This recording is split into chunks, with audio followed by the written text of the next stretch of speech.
చాలామంది దూర దూర సంఘాల నుండి వచ్చిన వారు, దేవునికి ఇచ్చిన అవకాశం, టీవీ ప్రోగ్రాం చూస్తున్నవారు, దేవునికి ఎన్నో అవకాశాలు నీ మందిరంలో ఇస్తాడు. వంట చేసే పరిచర్య, ఊడ్చే పరిచర్య, తుడిచే పరిచర్య, సువార్తకి సేవకునితో వెళ్ళే పరిచర్య, వాలంటీర్ చేసే పరిచర్య, ప్రేయర్ వారియర్గా దైవజనుల కొరకు ప్రార్థన చేసే గొప్ప పరిచర్య. ఇవి ఇచ్చినప్పుడు ఇది కొంచెం నువ్వు తప్పావా, నువ్వు ఎవరి నామాన్ని బట్టి ప్రేమ చూపడం ఆపేశావు? చెప్పండి. ఇక్కడ ఏముందంటే పరిశుద్ధులకి పరిచర్య చేస్తూ ఇంకనూ చేయించుంది. కొంతమంది చేస్తూ ఆగిపోతున్నారు. కొద్దిగా చేస్తారు, కొద్ది చేసి ఏం చేస్తారు, ఏదైనా శోధన రాగానే బ్రేక్ అవుతారు. చేస్తూ ఇంకనూ చేయించుండుట చేత ఇంకా దానిని కంటిన్యూ చేయటం ద్వారా ఆయన నామాన్ని బట్టి చూపిన ప్రేమను మర్చుటకు దేవుడు అన్యాయస్తుడు. ఎప్పుడు నీకు న్యాయం చేస్తాడు? ఆయన నామాన్ని బట్టి సేవకులు ఉన్నప్పుడు కాదు, మార్కులు తెచ్చుకోవడం కోసం. సంఘాల్లో ప్రజలు ఉన్నప్పుడు కాదు. నువ్వెంత సీరియస్గా తీసుకోవాలంటే, నాకు భయం ఈ మాట అంటే. నేను ఎప్పుడు ప్రేయర్ చేసేదాన్ని ఈ వాక్యం మీద చేయబెట్టుకొని, ప్రభువా దేవుని సేవకులకి చేసేటప్పుడు వారు నన్ను గద్దించినా, బుద్ధి చెప్పినా, హెచ్చరించినా, గాయపరిచినా నేను వెనక్కి పోవద్దయ్యా. ఎందుకంటే వారి ద్వారా నువ్వు నన్ను టెస్ట్ చేస్తున్నప్పుడు చేస్తూ నేను ఆగిపోవద్దు, కానీ ఇంకెక్కువ చెయ్యాలా? ఏం చేయాలా చెప్పండి. ఈ రోజుల్లో తిడితే మొదటి ప్రేమ పోతుంది సంఘంలో. అసలు వాళ్ళకి విశ్వాసులు కాదండి, అలా అవిశ్వాసులే. తిట్టితే సంఘాన్ని విడిచిపెట్టే వాళ్ళు, దూరం అయ్యే వాళ్ళు, వాళ్ళ అవిశ్వాసుల కంటే మూర్ఖులు. రోడ్డు మీద వెళ్తున్న వాళ్ళు తిడతాడండి దేవుడు? చెప్పండి.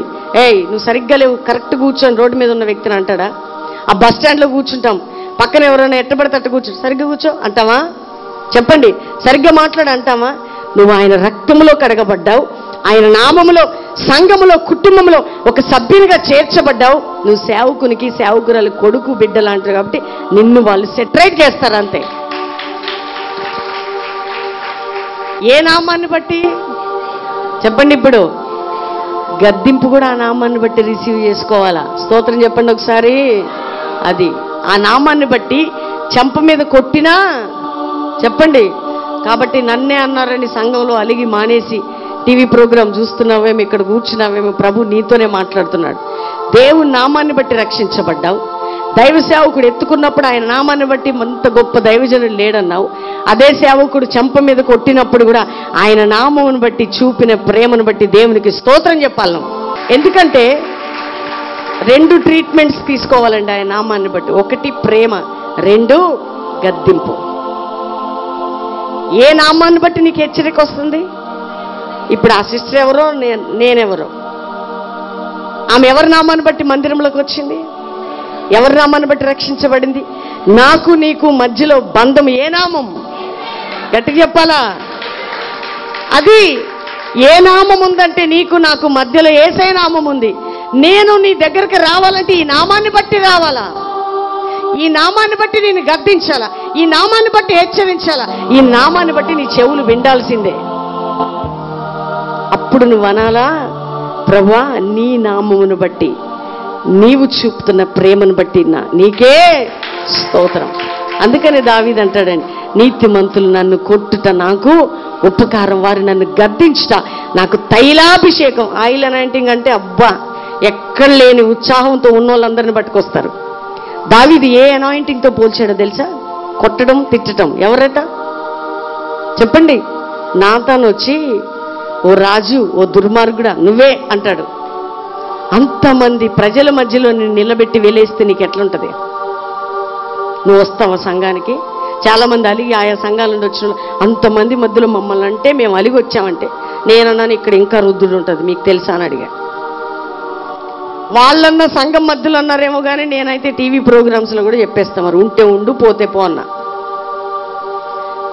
దావీదుని అందరి మధ్యలో, తను పరిపాలిస్తున్న రాజ్యాంగం మధ్యలో ఆ దుర్మార్గుడు నీవే అంటే దావీదు అంటాడు, నీతిమంతులు నన్ను కొట్టుట నాకు ఉపకారం, వారు నన్ను గద్దించుట నాకు తైలాభిషేకం. ఏ అభిషేకం అండి?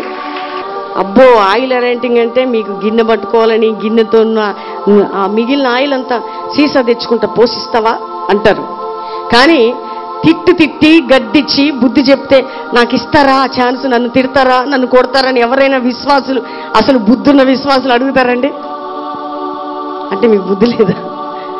చెప్పండి, అడుగుతారా లేదా? ఏమనాలంటే, నువ్వు నన్ను ఎంత గద్దిస్తే నేనంత భక్తిహీనత నుంచి బయటపడతాను.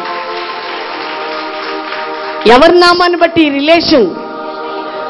నువ్వు నా కడుపును పుట్టావా, లేకపోతే నేను మీ అక్కంటే అలుగు, మీ చెల్లెలంటే అలుగు, మీ తల్లిదండ్రులంటే అలుగు, నా మీదేంటి నువ్వు అలిగేది?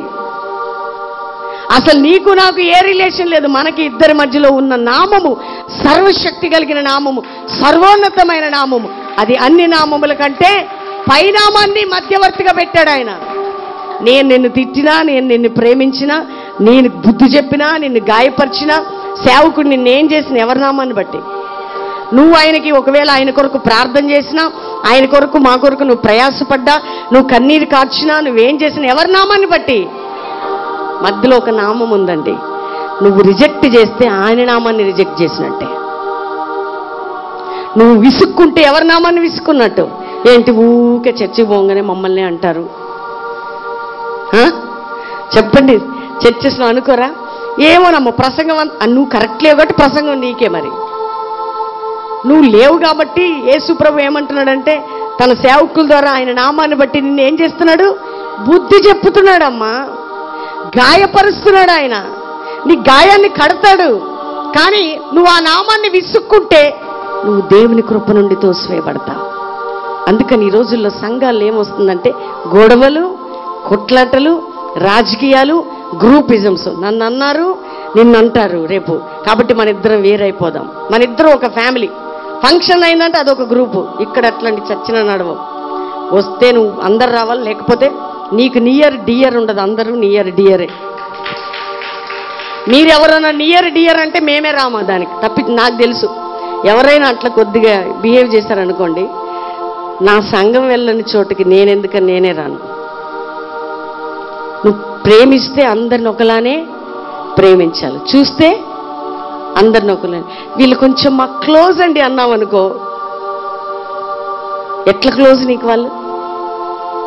చెప్పండి, ఎట్లా క్లోజ్ వాళ్ళు? అంటే ఆయన నామం పక్షపాతం చూపుతుందా? పక్షపాతం యేసుప్రభు నామం చూపిద్దండి. నీలో ఏసే ప్రేమ ఉంటే నువ్వు అందరితో ఒకే విధంగా ఉండాలంతే. అందరితో సమానంగా ఉండాలా, అందరినీ ప్రేమించాలా, అందరినీ ఒకేలా చూడాలి. ఎందుకంటే తన నామమును బట్టి చూపిన ప్రేమను మరచుటకు దేవుడు అన్యాయస్తుడు కాదు. ప్రేమ చూపడం అంటే ఏంటి ఇప్పుడు చెప్పండి? ఆయన నామాన్ని బట్టి ప్రేమ చూపడం అంటే ఏంటి? చర్చికి వెళ్ళాలా, సంఘంలో కూర్చోవాలా? చెప్పండి. ప్రయాసపడాలి, కష్టపడాలి, పరిచర్య చేయాలి, తగ్గించుకోవాలి, ప్రార్థన చేయాలి. ఏమి చేయటానికైనా ఆయన నామాన్ని బట్టి మనల్ని మనము తగ్గించుకో. నీకు రావటానికి డబ్బులు లేనప్పుడు, తినటానికి తిండి లేనప్పుడు, కట్టుకోవటానికి బట్టలు లేనప్పుడు, నిందల అవమానాలు వస్తున్నప్పుడు, ఇంట్లో ఇరుకులు ఉన్నప్పుడు, వ్యాధి ఉన్నప్పుడు నువ్వు ప్రయాసపడతావు చూసావా? అది ప్రేమ చూపటం దేవునికి. ప్రేమ చూపడం అంటే ఏం చెప్పండి? పరిచర్య చేయటం, దేవుని పరిచర్యలో పాలు పొందటం, ప్రార్థనలు చేయటం, కష్టపడడం. అది ఎట్లా? యేసే మీద ఇష్టంతో. ఎప్పుడైతే దేవుని సేవకునికి నీకు ఉన్న ఈ రిలేషన్ కాపాడుకుంటావో, దేవుని నామాన్ని గణపరచడం అంటే అది. ఆయన నామము ద్వారా నీకు ఏ పని ఇచ్చినా ఆ పనిలో నువ్వు ఎట్లా చేయాలంటే సంతోషంగా చేయాలా. ఏం చేయాలి? నువ్వు నమ్మకత్వం చూపించాలా. నువ్వు వాలంటీర్ డ్యూటీ చేస్తున్నా, పరిచర్లు చేస్తున్నా, అక్కడ దైవ సేవకులు లేకపోవచ్చు, కానీ అక్కడ ఒక నామం ఉంది. నిన్ను రక్షించిన నామం, నిన్ను వాచ్ చేస్తున్న నామం. నీ బ్రతుకులో ఈరోజు ఏదైనా జరగాలంటే ఎక్కడ రావాలంటే యేసుక్రీస్తు నామములో అడుగుచున్నాము తండ్రి అనాల. పొరపాటు చేసి ఆయన నామాన్ని గాయపరిచి మనం ధైర్యంగా అడగలుగుతామా? చెప్పండి, అడగలేము. అందుకనే తెస్సలోనిక సంఘానికి పౌలు భక్తుడు అంటున్నాడు, చాలా ఫెయిత్తో మీరు పనిలో ఉన్నారు. విశ్వాసంతో కూడిన మీ పని, ప్రేమతో కూడిన ప్రయాసం. దేంతో కూడిన ప్రయాసం? నిజంగా అండి, జీవితంలో నేను అనుభవించి చెప్తున్నా. ఆయన నామాన్ని బట్టి నేను ఎంత కష్టపడ్డాను, ఏడింతలు దీవించబడ్డాను. ఆ కష్టపడేటప్పుడు నన్ను దాని నుంచి బయటికి తేవడానికి చాలామంది ఇక్కడేం పని చేస్తావు, బయటికి రా, ఎంజాయ్ చేయొచ్చు అన్నారు. ఎప్పుడు ఆ ప్రార్థనలు చేసుకుంటా ఆ మురికి కూపంలో పడి ఉంటావా అన్నారు. కానీ నేను మనుషుల కొరకు చేయట్లా. నేను ఏ నామాన్ని ధరించుకున్నానో, ఏ నామాన్ని ఆయుధంగా ధరించుకుని, ఏ నామాన్ని బట్టి రక్షించబడ్డాను, ఆ నామానికి సేవ చేస్తున్నా. ఎవరికి చెప్పండి? దేవుని పరిచర్య నీకు అందించబడినప్పుడు నువ్వు సంతోషంగా ప్రేమతో ప్రయాసపడు. అప్పుడు ప్రభు లెక్కలోకి తీసుకుంటాడు. ఎప్పుడు? కొంతమంది చేసి సగం దూరం పోయి, అక్కడ నేను చెప్పాను కదా, అక్కడ మంచి పొజిషన్ ఉంటే చేస్తారు. సంఘాల్లో మంచి పొజిషన్ ఇవ్వాలి. ఇప్పుడు అప్పుడు వాళ్ళకి ఎట్లుంటుందంటే, మెయిన్ రోలో ఉంటే ప్రజలకు కనపడేదైతే చేస్తారు, ప్రభువుకి కనపడేది చేయరు వాళ్ళు. కానీ నువ్వు ప్రభువుకి కనపడితే ప్రజలకు కనపడతావు. అర్థమైంది నా మాట? 7 సంవత్సరాలు నేను ప్రభువుకి కనపడే పరిచర్య చేస్తే నన్ను ఆయన బయటికి లాగాడు. నువ్వు ప్రభు కనపడాలని చెయ్యి. నీ ఏడుపు దైవ సేవకుల గురించి ప్రార్థన చేస్తున్నప్పుడు ప్రభు చూసే విధంగా ఏడు. దేవుని సేవకుల కొరకు ప్రార్థన చేసినప్పుడు ప్రభు ఈ కుటుంబాన్ని లేవనెత్తయ్యని నువ్వు కన్నీరు గార్చు. నీ కన్నీరు, నీ ప్రయాసం ఎవరు చూస్తున్నారంటే ప్రభువైన యేసుక్రీస్తు చూడాలా. ఎవరు చూడాలా? కొంతమంది ప్రార్థనలు చేస్తుంటారు, నేను రాగానే సౌండ్ పెరిగింది. ఏమి సౌండ్ పెరుగుతుందో ఎందుకు మీకు సౌండ్? మీ సౌండ్ కాస్త పోతుంది, నన్ను చూసి సౌండ్ పెంచారనుకో. ఇట్లాంటివన్నీ ఇట్లాంటి ట్రిక్స్ అంటారు. ఈ ట్రిక్స్ మానేసుకుందాం, స్వచ్ఛంగా యేసయ్య కొరకు బ్రతుకుదాం. అర్థమవుతుందని నేను చెప్పింది? యథార్థంగా ఉందామండి. ఎలా ఉందాం? నాకు కోపం వస్తే తిడతా, మనసులో పెట్టుకోను. తిట్టింది మళ్ళీ మర్చిపోయి మళ్ళీ పిలుస్తా. ఇందాక మళ్ళీ జ్ఞాపకం వస్తుంది, నేను తిట్టాను కదా వాళ్ళని. అంటే మనస్సులో ఉన్నది ఎప్పుడు కూడా మన క్రియల్లో ఎక్స్పోజ్ లోపల ఒకలాగా పైకి ఒకలాగా. దీన్ని ఏమంటారు చెప్పండి? చెప్పండి. వేషధారణ. దీన్ని పెట్టుకుని యేసయ్యా అంటే ఆయన అంటాడు, నేను నీ దగ్గర రాలేను బిడ్డ. ఎందుకు ప్రభువా? నీలో ఏముంది? వేషధారణ. ఈరోజు అది వద్దు దేవుని బిడ్డలారా. మన మాట అంటే మాటనే, అవునంటే అవును, కాదంటే కాదు. మనం ప్రేమ కలిగి ఉందాం. సార్లు నోటి మాటల ద్వారా మన ఫలాన్ని పోగొట్టుకుంటాం దేవుని బిడ్డలారా. చూడండి, కాలు జారితేనన్నా తీసుకుంటాం, కానీ చెప్పండి, నోరు జారితే వాళ్ళ మనసులో ముద్రించబడుతుంది. అందుకని నోరు జారకుండా ఉండాలి అంటే నువ్వు దేవుని గట్టిగా పట్టుకోవాలి. ఎవరిని పట్టుకోవాలా? అందుకని కొన్నిసార్లు కాలు జారినా ఎవరైనా లేపుతారండి. నోరు జారితే నీకు ఎవరైనా సపోర్ట్ చేస్తారా? నువ్వు అన్న మాటను అనలేదని చెప్పగలుగుతారా? కాలు జారితే అయ్యో పాపమని లేపుతారు. నోరు జారితే చూడండి, దేవునికి నీకు ఉన్న బంధం ఏంటంటే నయోమికి రూతుకున్న బంధం. ఏ బంధం? నయోమి రూతు అంటది, నయోమి అంటదా, నువ్వు నాతో రావద్దు, నా వెంబడి రావద్దు. ఎందుకంటే నువ్వు నాతో వస్తే నీకేం ప్రయోజనం? నేను ముసలిదానను, బిడ్డల్ని కనలేను, నీకు భర్తనివ్వలేను. అప్పుడు రూతు అంటది, నీ దేవుడే నా దేవుడు, నీ జనమే నా జనం, మరణము తప్ప మనల్ని ఏది కూడా వేరు చెయ్యదు. ఇది రూతుకి నయోమికి ఉన్న రిలేషన్. నీకు దేవునికి ఏ బంధం ఉండాలంటే ఈ బంధం ఉండాలి. ఏ బంధం ఉండాలా? అందరు చెప్పండి. దేవా, నన్ను దీవించకపోయినా పర్వాలే, నీవు నన్ను ఆశీర్వదించకపోయినా పర్వాలా, నీ వెంబడి వస్తాను, నీ కోసం బ్రతుకుతాను, నీ కోసం చేస్తాను. గట్టిగా చెప్పలు కొడదాం. అత్తని తీసుకొచ్చి బెత్లెహేములో ఆమె కోసం పరిగేరుకుంటుందండి. అందమైన అమ్మాయి ఏమేరుకుంటుంది? పరిగె. ఈరోజు ప్రజలు గుర్తించేటట్టుగా ఆమె చేయొచ్చు, అక్కడ అనేకులు ఆమెని ఉపయోగించే విధంగా వెళ్ళొచ్చు. కానీ ఆమె చీప్ అని ఎన్నుకున్నది ఎవరి కోసం అంటే తనని వెంబడించిన వ్యక్తి కోసం. యేసయ్య కొరకు కొన్నిసార్లు కొన్ని చీప్ పనులు కూడా నువ్వు చేయాల్సి వస్తుంది. అక్కడనే దేవుడు నిన్ను లేవనెత్తుతాడు. అందుకనే రూతు ఏం చేసిందంటే ఏం ఏరుకున్నది చెప్పండి? ఎవరి కోసం? నయోమి కోసం. ఎవరి కోసం అండి? నిష్ప్రయోజనమైన స్త్రీ కోసం. ప్రయోజనం లేని అత్త కోసం ఏమేరింది? పరిగె. అంటే చీప్, వదిలిపెట్టి పరదేశీలు, విధవరాళ్ళు, దిక్కులేని వాళ్ళు చేసే పనట ఏంటది? పరిగేరుకోవటం. ఆ పరిగేరుకుంటా ఉంటే సర్వశక్తి కలిగిన దేవుడు ఆమెను చూశాడండి. ఈమె అత్త కోసమే ఈ పరిగెరుకుంటుంది కదా, ఈమె నా బిడ్డ అయితే నా నామాన్ని కనపరుస్తుంది అనుకున్నాడు ఆయన. అందుకని ఏ పొలములో చీపెస్ట్ పని చేసిందో ఆ పొలానికి యజమానురాలు అయిపోయింది. గట్టిగా చెప్పండి కొట్టండి. ఏ సంఘములో నువ్వు తగ్గించుకొని దేవుని కొరకు చీప్గా పరిచర్యలో ఉంటావో అదే సంఘములో దేవుడు నిన్ను గొప్ప స్థానంలో ఉంచుతాడు. ఏ సంఘములో దేవుని పరిచర్యను పక్కకు పెడతావో ఆ సంఘములో నువ్వు ఒక పనికిరాని పాత్రగా నిలబడిపోవాల్సి వస్తుంది. ఎందుకంటే నీవు తగ్గించుకునేది ఎవరిని బట్టి అంటే దేవాతి దేవుని నామాన్ని బట్టి. నువ్వు పరిచర్య చేసేది ఎవరిని బట్టి అంటే దేవాతి దేవుని నామాన్ని బట్టి చేస్తున్నావు, మనుషుల కొరకు కాదు. ఆమె పరిగెరుకుంటుందండి. ఎందుకంటే ఆ రిలేషన్ ఏ రిలేషన్? తన అత్త కోసం తన్ను తాను తగ్గించుకునే మనసు. ఈరోజు యేసే కొరకు నువ్వు తగ్గించుకుంటావా? ఆయన నామాన్ని బట్టి ప్రేమ చూపడానికి నీ ఆహాన్ని తీసేసుకుంటావా? నీ గర్వాన్ని తీసేసుకుంటావా? నీ ఫ్యామిలీ బ్యాక్గ్రౌండ్ తీసేసుకుంటావా? నీ క్యాస్ట్ ఫీలింగ్ తీసేసుకుంటావా? నేను అనేది నువ్వు చచ్చిపోతే ప్రభు నిన్ను వాడుకోవటానికి సిద్ధంగా ఉన్నాడు. నాకు అలవాటు లేదండి అంటే సిలువ వేయబడ్డం యేసే కూడా అలవాట్లేదు. తండ్రి అయిన దేవుడు తన ప్రియాతి ప్రియమైన కుమారుణ్ణి నలిపేశాడండి. ఎవరి కోసం? ఎవరి కోసం? ఎవరి కోసం?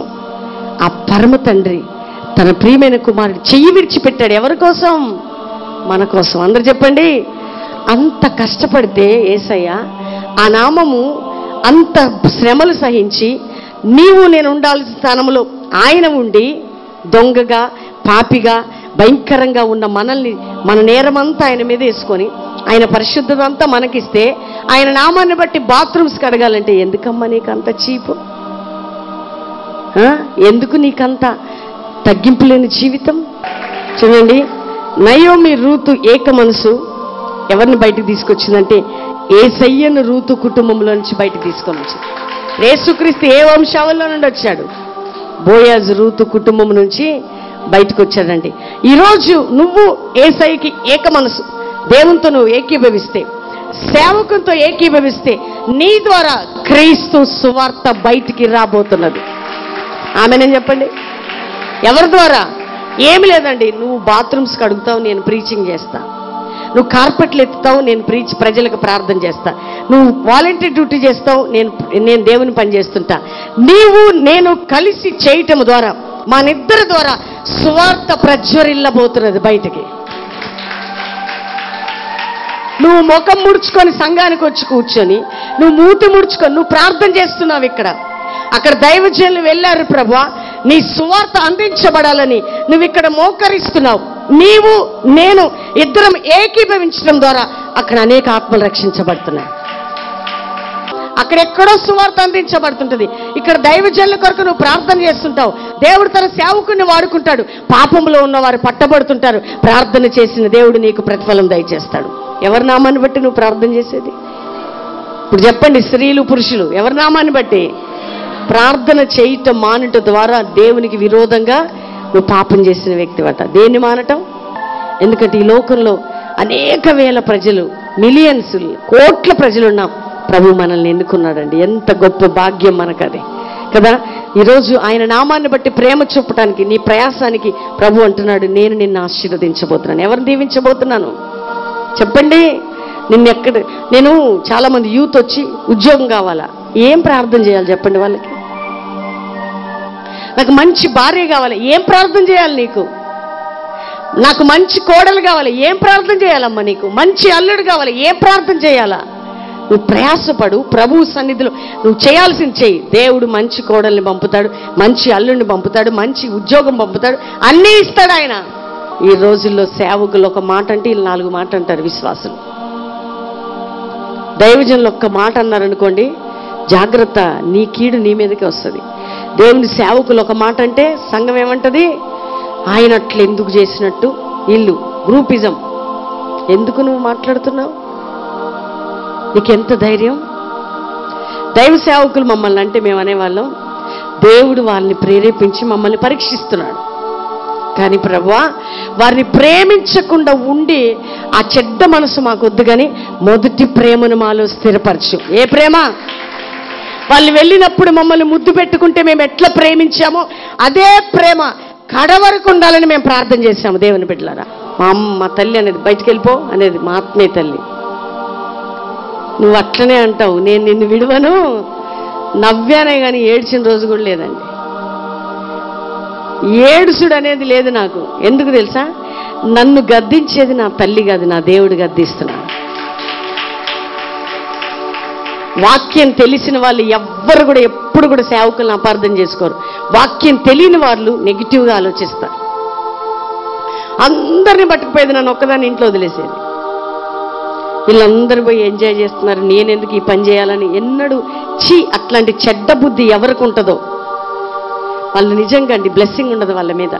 వాళ్ళందరూ పోయి ఎంజాయ్ చేసేటప్పుడు కానీ అందరికీ వంట చేసి అన్ని రెడీగా పెట్టి రాగానే ప్లేట్లో వేసిచ్చి కడిగి వాళ్ళందరూ వండుకున్నాక స్తోత్రం చెప్పి పడుకునేదాన్ని. ఎందుకంటే నేను వాళ్ళతో ఉండే ఎంజాయ్మెంట్ కోరుకోలే.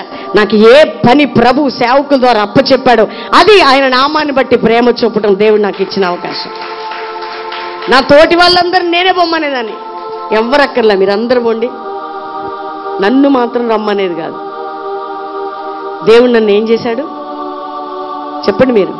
టెస్ట్ చేశాడు. ఆమె రమ్మనుకుంటే ఆమెను విడిచిపెట్టి పోతానా లేదా అని, ఆమె మీద ఏమైనా అపార్థం చేసుకుంటానా, పని చేయటం మాని చెడగొడతానా, ఈ టెస్ట్లన్నీ చేసినప్పుడు ప్రభువా నువ్వు మంచి జ్ఞానవంతుడు అయ్యా, కానీ నీ రక్తంలో కడగబడిన బిడ్డని కాస్తో కూస్తూ నువ్వు ఇచ్చిన కృప ఉంది. నేను అలగను, కోప్పడను, నెగిటివ్ ఆలోచించను. నువ్వు అప్పగించింది నీ కోసం చేస్తాను. మా ఆత్మీయ తల్లి మీద ఏ బ్లెస్సింగ్ అయితే ఉందో అది నాకు ఇచ్చాడు. ఎందుకంటే నేను ఆమె అనాయింటింగ్లో పాలిభాగస్తురాలనయ్యా. ఆమె కొరకు ప్రార్థన చేస్తున్నప్పుడు, ఆమె కొరకు బట్టలు ఉతుకుతున్నప్పుడు, ఆమె కొరకు వంట చేసి పెడుతున్నప్పుడు, ఆమె కాళ్ళు ఒత్తుతున్నప్పుడు, ఆమెకు పరిచర్య చేస్తున్నప్పుడు నేనేం పొందుకున్నానంటే దేవుడు ఆమె మీద ఏ కృప ఇచ్చాడో డబుల్ పోర్షన్ ఆఫ్ ఇంకా ఆ కృప నా మీద ఇచ్చాడు. నేను ప్రార్థన చేసినప్పుడు ఆమె ఎంత సేవ చేసిందో, ఎంతమందికి రక్షణ సువార్త ప్రకటించిందో, అంతమంది దీవించబడిన దీవెన ఎవరికి వచ్చింది చెప్పండి?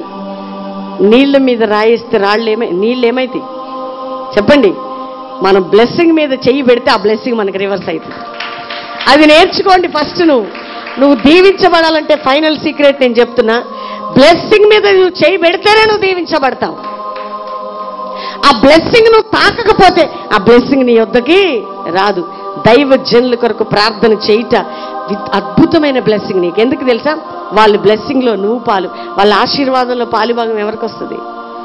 నేనే అండి దానికి నిర్వచనం, నేనే ఆ సూచన. ఎందుకంటే వాళ్ళని ప్రేమించా, వాళ్ళని గౌరవించా, వాళ్ళని హత్తుకున్నా, వాళ్ళ కొరకు ప్రార్థన చేసా, వారి కొరకు 7 రోజులు ఉపవాసం ఉండేదాన్ని. అన్నీ చంపుకున్నా. ఎవరి కోసం? వారి కోసం. అప్పుడు ప్రభు అన్నాడు, నేను నిన్ను తగిన కాలంలో హెచ్చించబోతున్నా.